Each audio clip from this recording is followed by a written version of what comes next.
ಇನ್ನು ಮುಡಾ ಹಗರಣದಲ್ಲಿ ಲೋಕಾಯುಕ್ತ ತನಿಖೆ ಚುರುಕುಗೊಂಡಿದೆ. ಮುಡಾ ಮಾಜಿ ಆಯುಕ್ತ ಕಾಂತರಾಜು ಅವರ ಒಂದು ವಿಚಾರಣೆ ನಡೆದಿದೆ. ಮೈಸೂರು ಲೋಕಾಯುಕ್ತ ಕಚೇರಿಯಲ್ಲಿ ವಿಚಾರಣೆ ನಡೆದಿದೆ. 2017ರಲ್ಲಿ ಮುಡಾ ಆಯುಕ್ತರಾಗಿದ್ದಂತಹ ಕಾಂತರಾಜು ಅವರನ್ನು ಕರೆಸಿ ಇವತ್ತು ವಿಚಾರಣೆಯನ್ನು ನಡೆಸಿದ್ದಾರೆ. ಮಹತ್ವ ಪಡೆದುಕೊಂಡಿದೆ ಈಗ ಕಾಂತರಾಜು ಅವರ ವಿಚಾರಣೆ.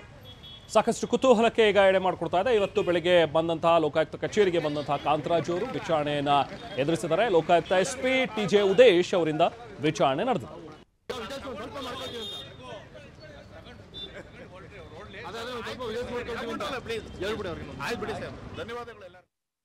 ಲೋಕಾಯುಕ್ತ ವಿಚಾರಣಾ ಸಂಸ್ಥೆಯವರು ಇವತ್ತು ವಿಚಾರಣೆ ಕರೆದಿದ್ರು.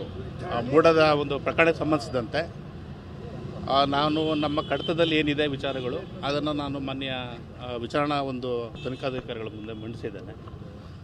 ಹೆಚ್ಚಿನ ವಿಚಾರಗಳು ಕಡತದಲ್ಲಿ ಏನಿದೆ ಅಷ್ಟು ವಿಚಾರಗಳನ್ನು ಪ್ರಸ್ತಾಪ ಮಾಡಿ ಹೇಳಿದ್ದೇವೆ.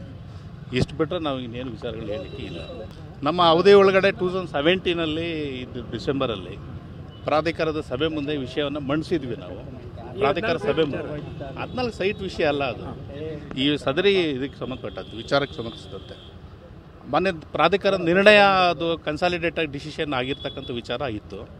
ಅಷ್ಟು ಏನು ಪ್ರಾಧಿಕಾರ ನಿರ್ಣಯ ಇದು ಈ ಒಂದು ವಿಚಾರದಲ್ಲಿ ಏನು ತೀರ್ಮಾನ ತಗೊಂಡಿರೋ ವಿಚಾರವನ್ನು ಕೇಳಿದ್ರು, ಅದನ್ನು ನಾನು ಹೇಳಿದ್ದೇನೆ. ಇಲ್ಲ ನಾವು ಈಗ ಎನ್ಕ್ವೈರಿ ಇಸ್ ಗೋಯಿಂಗ್ ಆನ್. ದಯವಿಟ್ಟು ನಾವು ಎಲ್ಲ ನಮ್ಮದು ಲಿಮಿಟೇಷನ್ ಇರುತ್ತೆ.